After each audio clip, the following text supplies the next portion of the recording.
Cari telespettatori, in questa puntata parliamo di vaccini, parliamo di vaccinarsi e lo facciamo naturalmente supportati da questa campagna che sta portando avanti l'FNP CISL, pensionati ma anche la CISL. Cosa vuol dire vaccinarsi? Che cosa implica? Quali sono le scelte migliori che ci stanno portando a fare e perché gli anziani sono la categoria più a rischio? Per parlare di queste tematiche anche di carattere scientifico, Giancarlo Pegorario, segretario regionale dell'FNP Veneto, qui con noi. Ben arrivato, segretario. Grazie, buonasera. Grazie, stavolta a distanza. È supportato naturalmente dal professore Emanuele Cozzi, immunologo dell'azienda ospedaliera dell'Università di Padova. Professore, grazie di essere qui con noi. Buonasera e grazie a voi per l'invito. Allora, ci fa molto piacere perché effettivamente un supporto scientifico era stato richiesto anche più volte anche dai nostri telespettatori e giustamente per parlare con cognizione di causa serve chi di queste cose se ne intende professionalmente. Allora, incominciamo però un po' a livello introduttivo, un momento difficile anche politicamente, tra l'altro difficile perché le vaccinazioni si sono interrotte, adesso dovrebbero riprendersi per la mancanza del vaccino sostanzialmente. Voi cosa state facendo, Giancarlo Pegoraro? Allora, intanto ringrazio anch'io il professore perché ovviamente sugli aspetti tecnici è bene avere le persone che parlano di queste cose in maniera molto chiara e puntuale. Detto questo, noi siamo molto preoccupati perché paradossalmente l'instabilità di questi giorni nel governo crea confusioni, crea problemi non solo nell'approvvigionamento del vaccino che non è strettamente collegato alla crisi, ma crea quei problemi, ricordo, legati viceversa al fattore creato dalla pandemia, e cioè il recovery plan. Abbiamo un meccanismo che tutti dicono dovrebbe darci nei prossimi 20 anni il futuro per i nostri figli, per i nostri giovani, ma vediamo in questi giorni che si blocca, che c'è molta confusione e all'interno del piano stesso mancano peraltro conoscenze e spiegazioni su quelli che sono gli investimenti veri, gli investimenti produttivi, gli investimenti sul futuro. Noi su questo chiediamo che ci sia chiarezza anche perché ci sono, come dire, dei sottotitoli che vengono bloccati da questa crisi. Uno di questi sottotitoli riguarda la discussione che noi stavamo facendo in questi giorni a livello di commissioni parlamentari per la legge, famosissima legge sulla non autosufficienza. Ma abbiamo in pista un'altra grande materia, anche qua ancora misconosciuta, ma che finalmente prendeva corpo in una discussione vera di commissione parlamentare, e cioè la divisione tra l'assistenza e la previdenza, che è quella famosa cosa che sta creando grandissimi problemi all'interno dell'INPS e, se vogliamo, poi in tutte quelle cose che riguardano le pensioni. Chiaro. Infine, e non per ultima, abbiamo sempre la partita del fisco e abbiamo, come dire, in corso tutta la strumentazione che può riguardare le pensioni. Detto questo, però, si fa presto a scendere sulla partita vaccinale, perché noi sulla partita vaccinale stiamo dicendo fate presto, e anche qua servono decisioni chiare e che prescindono dall'arrivo del vaccino, perché anche su questo si è fatta un po' di confusione, perché c'è stata una grandissima discussione su chi doveva partire per primo, ma noi vogliamo segnalare che oltre agli anziani, alle fasce di età, rischiano di restare fuori un mondo di persone che non sono ancora, come dire, state segnalate. Ne dico Certo. una per tutte. Ci sono non solo gli anziani delle RSA, delle case di riposo, il personale sanitario che è stato giustamente per primo vaccinato, toccato, ma ci sono degli anziani che sono da soli, che sono non autosufficienti oppure che sono semplicemente da soli in casa e che rischiano di non sapere o di non capire se verranno contattati per una vaccinazione al di là dell'età.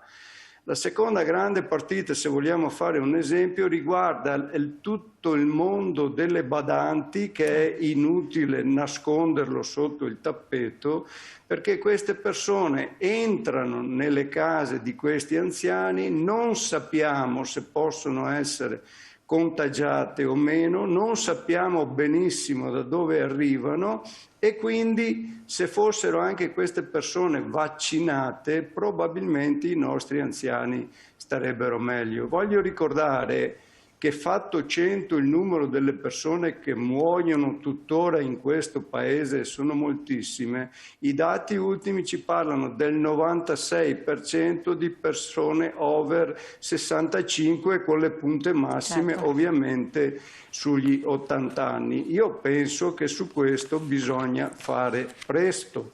E bisogna fare presto anche attenzione dal punto di vista logistico, perché anche su questo vediamo grandi confusioni. Assolutamente. Noi dobbiamo sostanzialmente essere pronti, per esempio per quando arriveranno i vaccini, magari con qualche giorno di ritardo, però la nostra gente, noi stessi, abbiamo bisogno di sentire parole chiare. Io ne cito una di quelle che mi preoccupano a livello personale. Quando ho sentito parlare che dopo la prima dose dovevano passare 21 giorni per la seconda dose e dopo hanno cominciato una tiritera di voci che dicevano che potevano passare 4 settimane, 28 giorni, 32. Queste cose fanno male alla gente. Creano un po' di ansia. Creano il panico e l'ansia. Allora lo interrompo un attimo, così diamo modo anche di dare delle risposte a queste sue perplessità attraverso la voce scientifica del professore. Allora, professore, le perplessità sono effettivamente abbastanza. Innanzitutto, quali sono le caratteristiche dei vaccini? Possiamo mettere anche in onda la prima slide che ci illustra anche il numero di persone vaccinate, così intanto le vaccinazioni in Veneto al 27 gennaio 2021 ci facciamo un po' un'idea. Però lei ci dica un po' le caratteristiche di questi vaccini perché sì, non sono ben chiare. Allora, così, intanto di nuovo buonasera a lei dottoressa e al dottor Pegorario che ai telespettatori. Allora, una cosa deve essere chiara, non ha molto senso andare a così discutere in maniera molto tecnica i vaccini e quindi io direi li dividiamo in 3 grosse categorie. I vaccini che hanno del materiale genetico, si sente molto parlare dell'RNA, sì.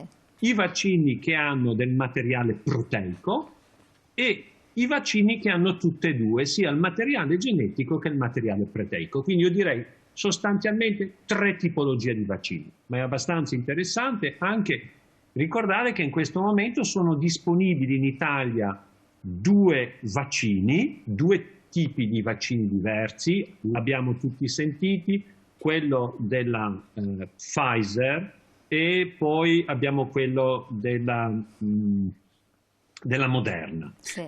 E in arrivo un terzo vaccino che è quello dell'AstraZeneca. Okay? Certo. Quindi in questo momento noi abbiamo da preoccuparci di 2 vaccini perché sono quelli che stiamo somministrando oggi ai nostri cittadini.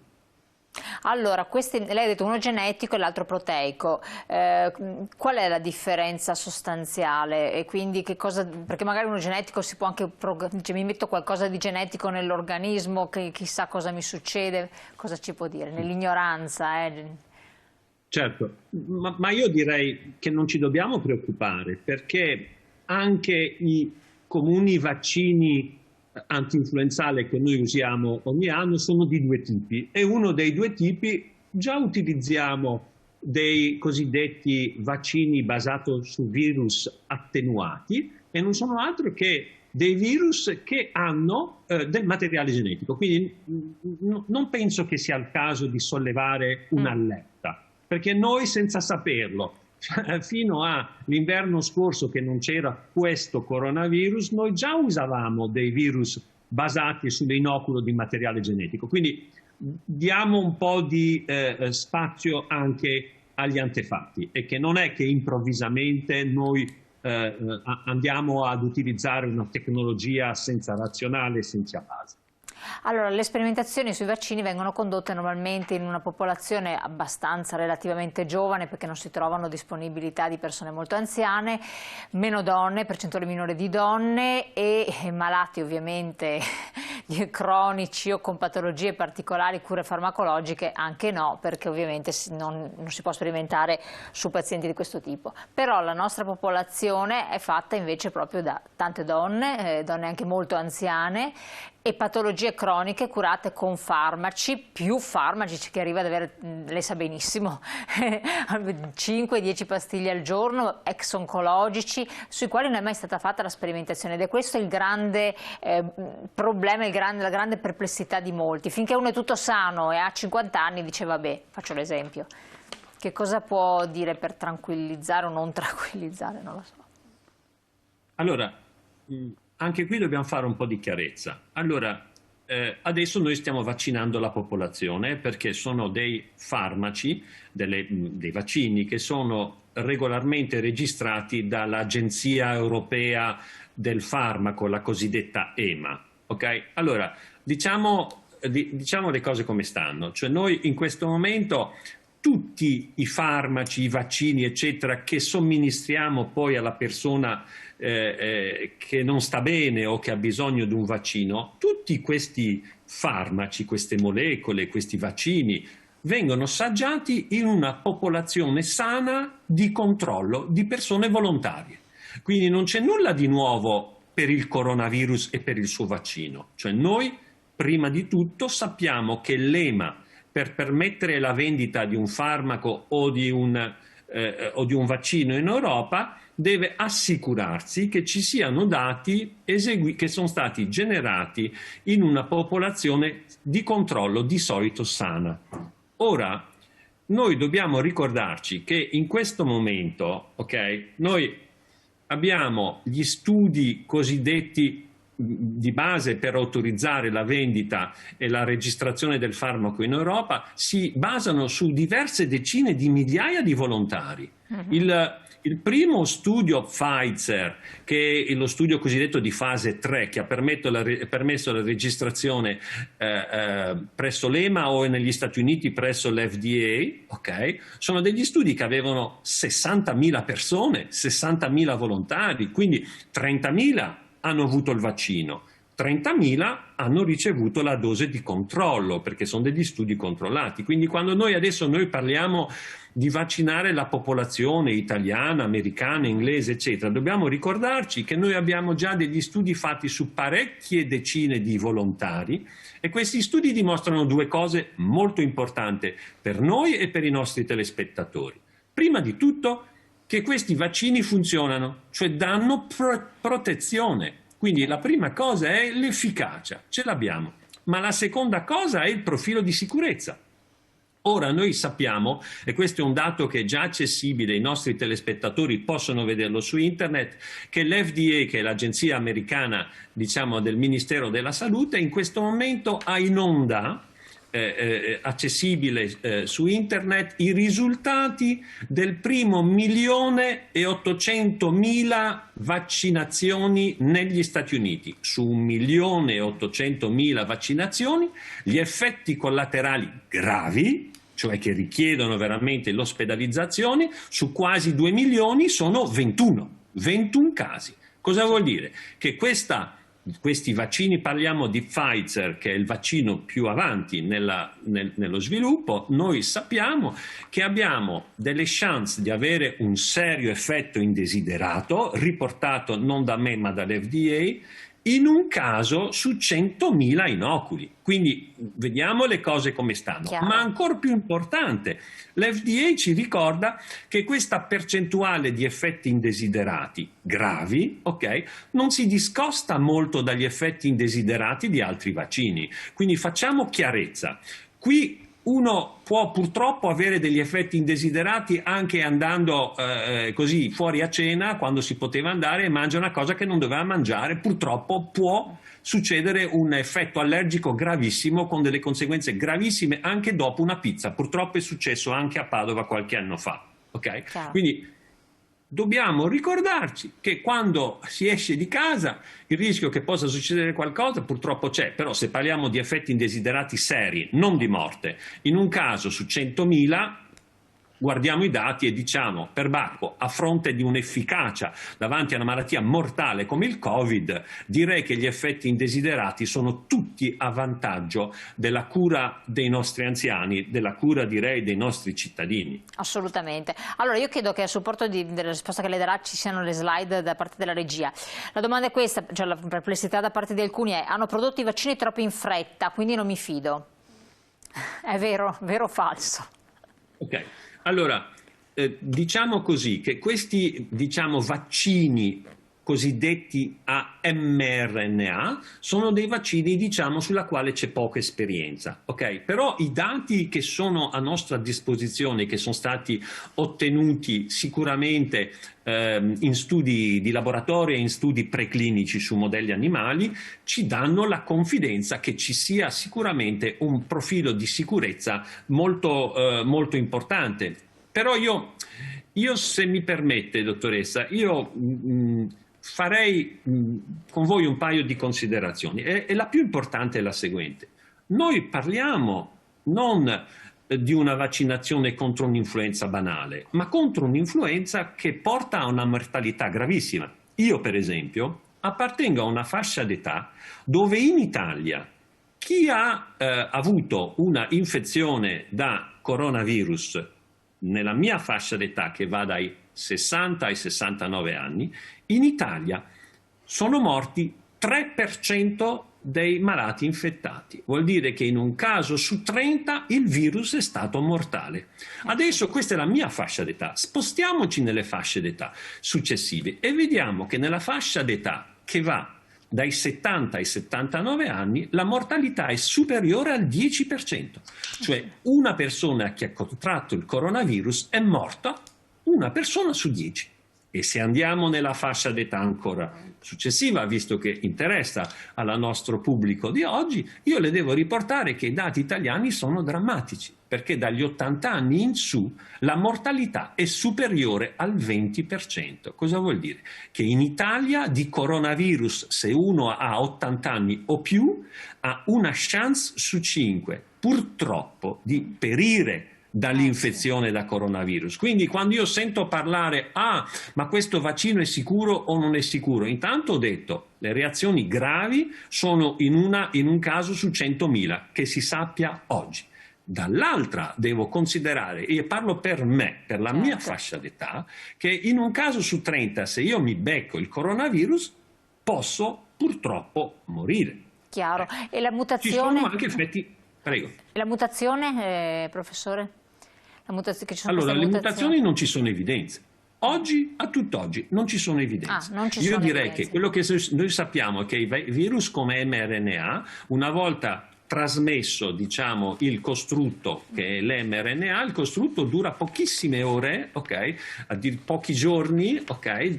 E permette però al sistema immunitario di vedere delle cose nuove che sono appunto delle proteine del virus e quindi da questo mRNA ci sono delle proteine che noi produciamo che il sistema immunitario dice ma questa cosa qua non è una cosa nostra, è una cosa esterna al nostro organismo, produciamo degli anticorpi.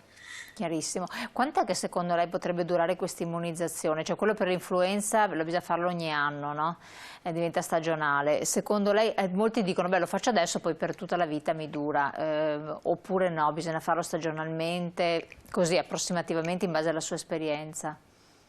Ecco, allora anche qui bisogna dire una cosa, questa è una malattia nuova, non il coronavirus che è un virus che conosciamo ma altre forme di coronavirus. Questa è una malattia nuova.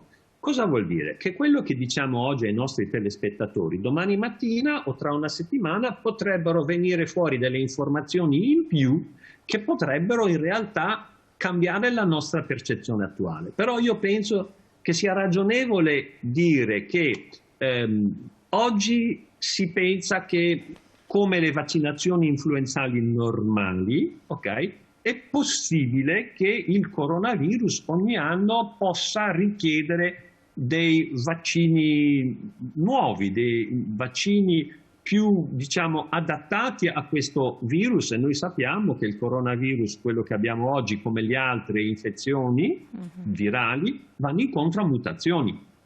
Questo non ci deve preoccupare, se dobbiamo pensare che abbiamo un buon vaccino che ci permette di ottenere l'immunità di gregge, ok? Se ci saranno delle mutazioni che richiedono delle varianti di vaccino, beh, non è né più né meno che quello che succede già oggi con le normali vaccinazioni anti-influenzali. Tutti i nostri telespettatori sanno che ogni anno si raccomanda di fare una nuova vaccinazione anti-influenzale perché questi virus mutano.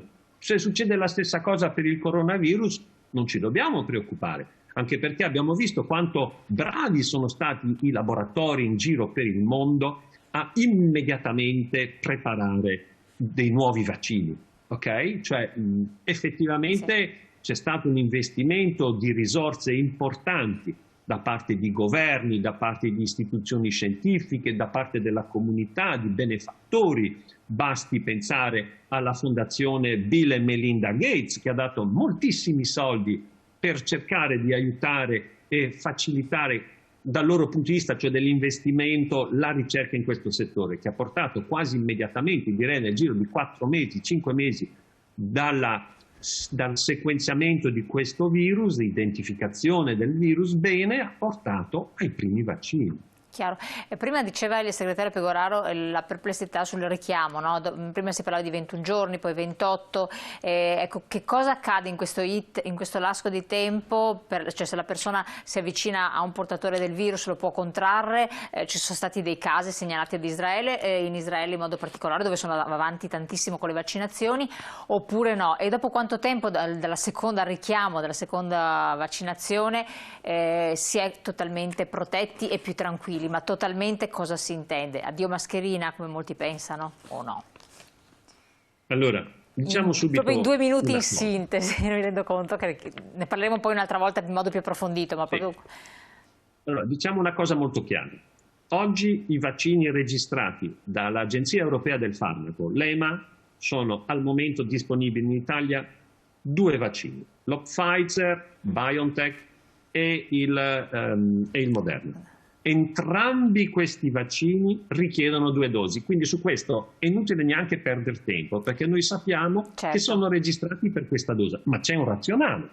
Il razionale è che la prima dose mi dà una risposta che non è eccezionale in termini di quantità e di qualità.